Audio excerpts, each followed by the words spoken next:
Brake pipes are looking a little bit shitty, but anyway, that's another job.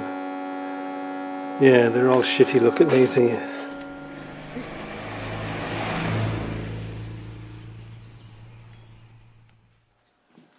I took this car for a run up the road after we'd done the cylinder heads on it, and it seemed fine.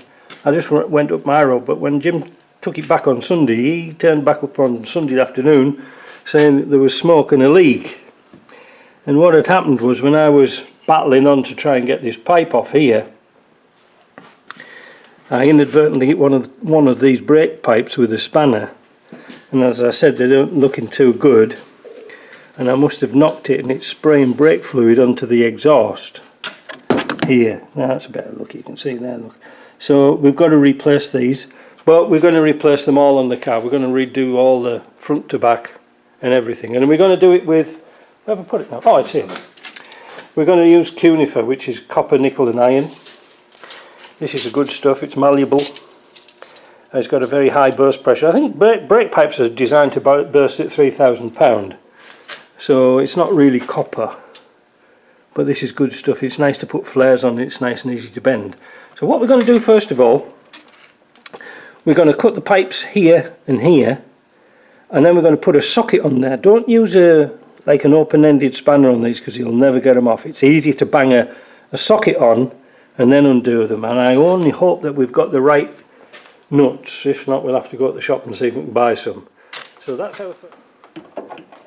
So there you go, we've got an 11mm socket on there. I think these should be 7/16, and they're coming out no trouble at all. If you try to put a spanner on them, you'd fight against the pipe and you'd never get them off. So we'll get those nuts off, we'll find out what thread it is, we'll do that all the way around, front and back, and then we can start to make some pipes. Well, now we're cutting across to the workbench, and this is the next day, because I started to do the brake pipes on Jim's truck, and making the pipes wasn't particularly difficult. Difficulty was finding out what was the right fitting for those pipes, and they were an absolute real oddball. This is the one I took off. Very short, goes with the female fitting. In fact, there's one we cut off. Bit small for putting in the sandblaster, but doable if you wanted to, but I preferred to put new ones on. This is a 1999 Ford, almost 2000. I was convinced these were metric, and I have lots of metric fittings. I have a whole cornucopia of metric fittings here. Now also I have a cornucopia of inch fittings here, and you can perhaps see a little bit of the difference. These ones here shouldn't be in here, these should be in here. But generally speaking, rule of thumb is that metric stuff we get from Europe is generally gold plated, or what do you call it, gold.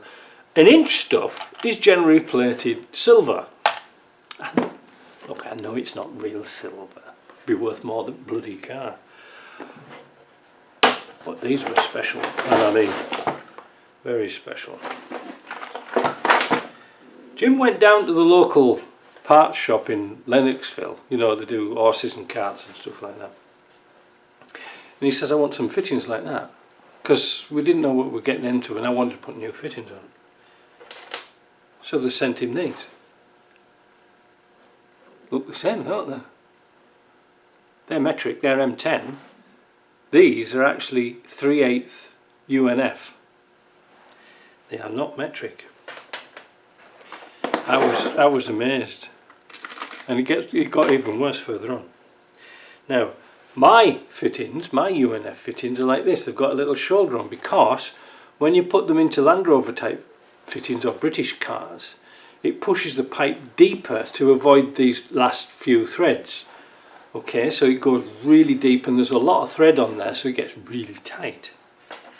Not so on these. I was absolutely gobsmacked how easy these were to get out. these were only held on by a minimum of 4 threads, and you can look, I'll do a thing so you can see it there. You can see how many threads are in. 1, 2, 3.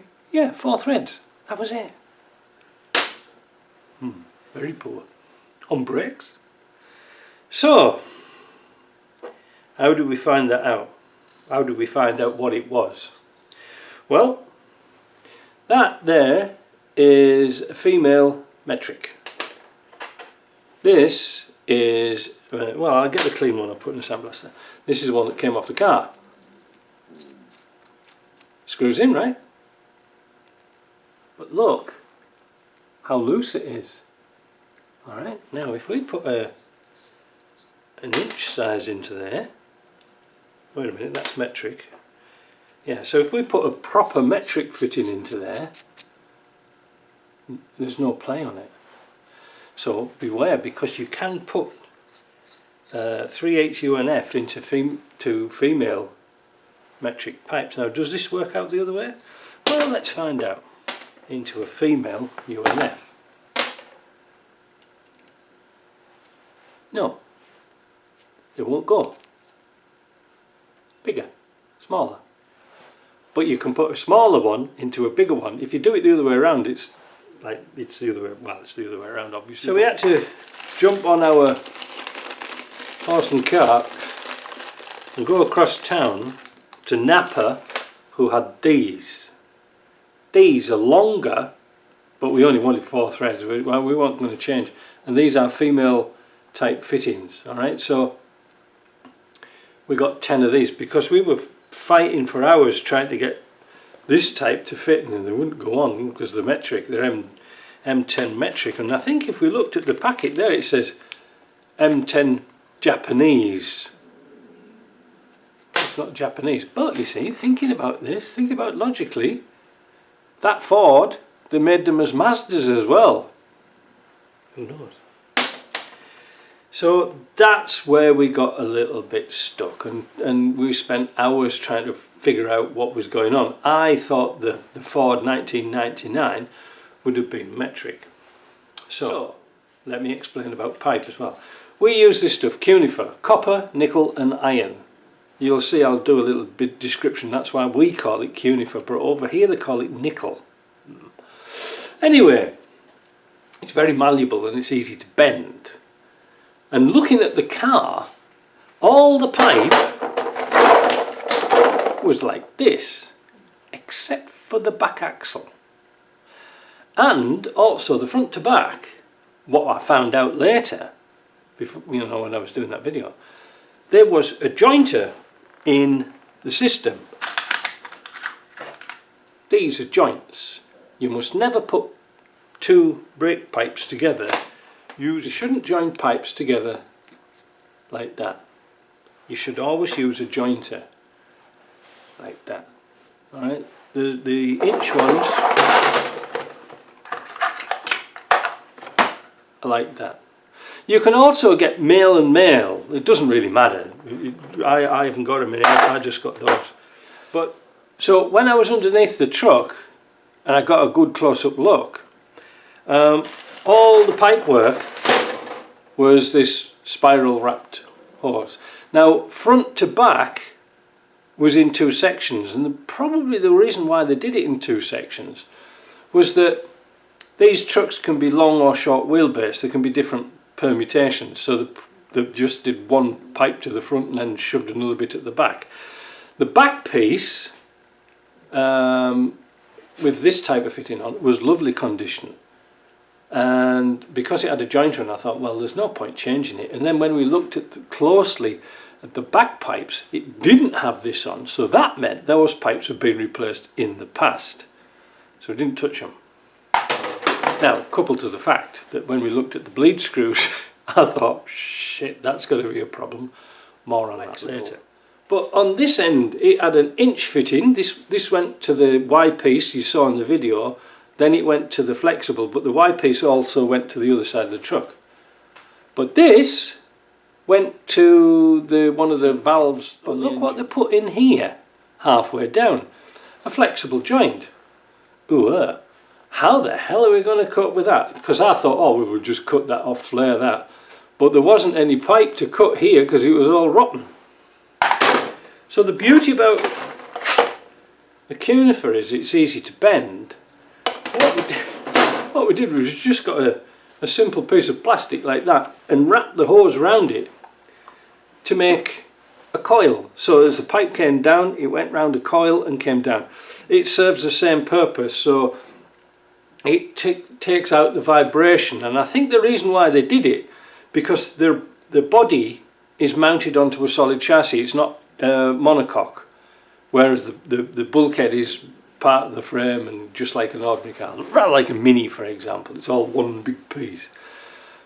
But I think they thought that because it's on a chassis, it's all going to flex. So put these in. Now imagine if you were working on that car and that pipe was rotten. You'd have to go to Ford to buy that, because there's nowhere else you could do it. Hence that's why we put the loop in here. And you can use the loop trick on oil pipes and things like this. You know, you got a solid pipe going to your dash, you know, with the oil pressure gauge on. You can do a couple of loops and it'll be fine. Don't take my word on it though, but it does work. So yeah, you'd have to go to Ford. Now, as we found out with some parts we were looking for the other week, a lot of parts are obsolete on these 1999s, so you'd be stuck. Now, going back to these pipes again, another conundrum is that this end here was metric and this end here was inch. Now, when Jim first went down the car shop and he wanted to get these fittings here, but ended up getting the wrong ones, the shop said, why don't you just buy a piece of pipe already pre-made? That's how they do things here. They have pre-made pipes. But I like to make my own custom pipes up. And there is a reason for that, because you would never find a metric piece of pipe with that fitting on that way and an inch on that way. You wouldn't do it. It's either one or the other, either all metric or inch. So you had to make a custom one. But the other problem is, when you're making custom pipes, and I'll show you how you do that in a minute, it's easier to make a pipe a little bit longer and lose it in a bend somehow than have a shorter pipe and try and stretch it. You've probably been that road before. You've made a pipe too short, because by the time you bend it and stuff like this, you're losing length all the time. So I'll show you how I make pipes, and I've done this before in another video, but about time I did a bloody upgrade on things. So you could buy stock pipe, but you would be limited. So that's why I have my little tool here, this little press, and it presses the fittings, you know, like the olive part, you know, the sealing part, makes a really, really good job. So measuring pipes couldn't be easier. You know, you can get a tape measure and try and measure that. Oh, it's a bit of a pain. I've mentioned this, like I said before, lead solder. Just follow the shape around. I won't do it all. But say for example we've cut that fitting off. So you can make that like that, look. Make it a bit longer, and you have to make it longer to allow to go through the clamp of here. Alright? And also to put the flare on. Remember, we've cut the fittings off here, so we perhaps don't know what the original thing is. And follow that all the way around the pipe. Follow it all the way around, you know, like this, and keep hold of it. Doesn't have to be perfect. Well, nothing's perfect here. And then follow it round, follow it round, follow it round, follow it round. Do the same at the other end. Add a little bit on, so we've got a nice bend here and a bend there. And you know what I'm going to do. I'll put a little kink in there like that, kinky, you know. Pull it straight, and that's the length of pipe that you need. It couldn't be simpler. Once you've made your fittings on the end, you can use the old one as a guide. Now, you can also use this same method as we mentioned years ago. If you're making custom pipes and you don't know what the hell the length is and you don't know, this piece of lead here will fit into where is it now? Your fitting that goes into your caliper or whatever, it'll fit into there. So you can push this to the end and then work around your chassis. If you're making a custom job, you know, you want to go like that, bypass some other bits and pieces, you can do it really easy. Then stretch it out. Obviously, wash your hands after you've been fanning about with lead. But it's a great material because you can wind it up and use it over and over again. When you're taking brake pipes off, bang a socket over the top and cut the original off, because they're scrap anyway, so cut the top off. Now this is a good quality. This is Williams flare nut, you know, like flare spanner, and you can see there it's nice and thick. You put your pipe through there and you can get them off. Hydraulic type pipe fittings. They come in different sizes, but this was just nice. It's 7/16 and ½ inch, 13mm and whatever 7/16 is, 11mm, and they work quite well. Where's it got? It works quite well at getting those fittings off, providing they're not rusty. Now when they are rusty, like I said, bang a socket on them, but to fit them, to refit them, I use this. It slips over your pipe somehow, like that, and just give them a good nip up. Don't overstress them and over tighten them, because if you get something like that that's only held in by 2 or 3 threads, you're going to strip the fitting out. And the fittings, the little Y piece, was aluminium. So when it came to fitting all the pipes, I've got everything on. How do we bleed it through? Because the brake bleed screws were like this. This is a sample of mine. It's not one that we took off. But these have a habit, because they're hollow, of snapping off just flush with the caliper or the cylinder. So we cheat a bit. I'd ideally like to have bled all the system through with new fluid, but if I'd snapped that off, I'm going to now build calipers and try and drill that out, or trying to get it out somehow. If I was to find those, I'd strip the caliper down of all the rubber, everything inside, and heat the caliper up and try and extract that before you put a spanner on there. You know, when you look at it, you know it's going to snap. So what I usually do, like I say, heat it up, and then I bang the top, hit the top with a hammer and a nice tight fitting spanner, and then just work them backwards and forwards slowly. Nice bit of oil, candle wax preferably, you know, and get it, the candle wax will go in there without setting fire, and then they'll come out. But we didn't have time to do that, and we didn't have any new bleed screws. So there's a little trick you can do. You old timers will probably know. You usually find that the flexible hoses like this is a Land Rover one, they're almost mounted vertical like this. There's a bracket on there, and then you put your pipe on the top, your steel pipe. Well, if you're a clever dicky, if you take off the fitting off here and leave a little, you know, you'll see the fluid still on the top. Don't touch it. Don't touch the brakes, don't touch bugger all, because there'll be a vacuum in that pipe, and even if it's horizontal like we found on the back, take the pipe off, it won't drip out. The vacuum will hold it back in. Just don't touch it. And so what we did was, we got our fitting like this with the flare on, come to start it to put it onto there, and I said, Jim, just slowly press, we put fluid in, just slowly press the pedal, and when it started gushing out of there, tighten it up. And it worked. Now, it's not the best way of doing things, I must admit, but I didn't have hours and hours and hours on my hand to snap off calipers, take calipers off. Oh, now we need new brake pads. Oh, we now need this. Jim wanted his car back as quickly as possible. But I was looking around it, and like I said, that the rest of the braking system wasn't too bad at all. Now, fastening the pipes down, I always use these P-clips here. These are a nice fitting round here. These are a little bit bigger for this pipe. I have some 3/16 ones here. you know, or yeah, 3/16 pipe. I have some better ones, but these are really nice to have because here in Quebec we have no vehicle inspection. But if you come from out of province or from overseas and they see that your brake pipes and anything like that is tied up with cable ties, they'll fail it. And you're thinking, why cable ties? Well, they're alright, aren't they? Well, not according to Transport Quebec, because they are not UV stable.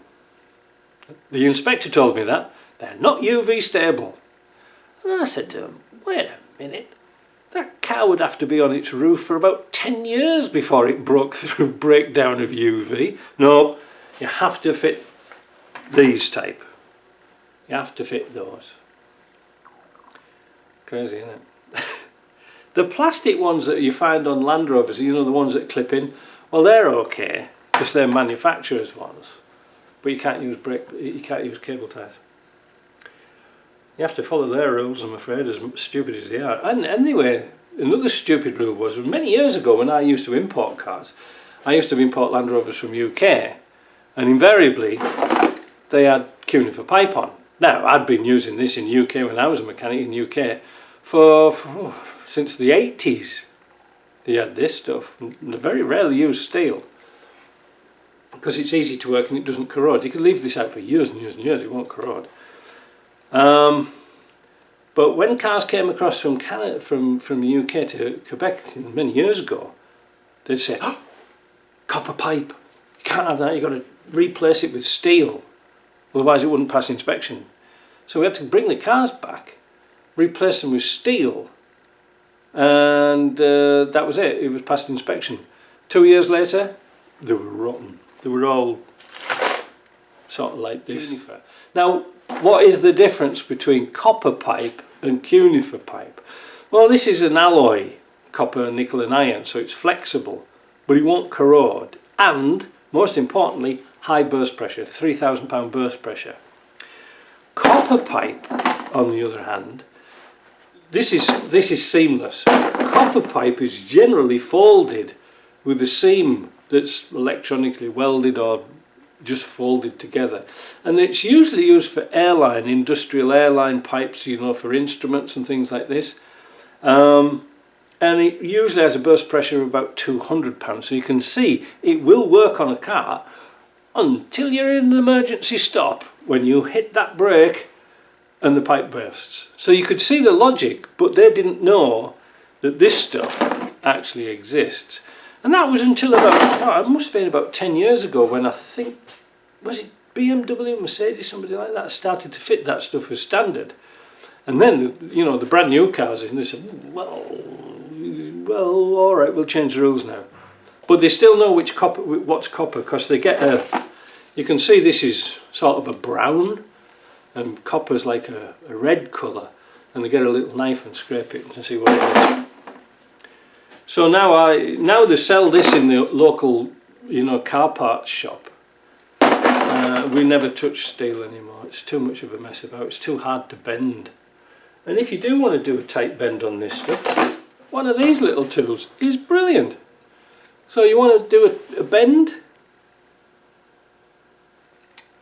Ta-da! How easy was that? And it'll do bigger pipes for fuel pipes as well. Nice.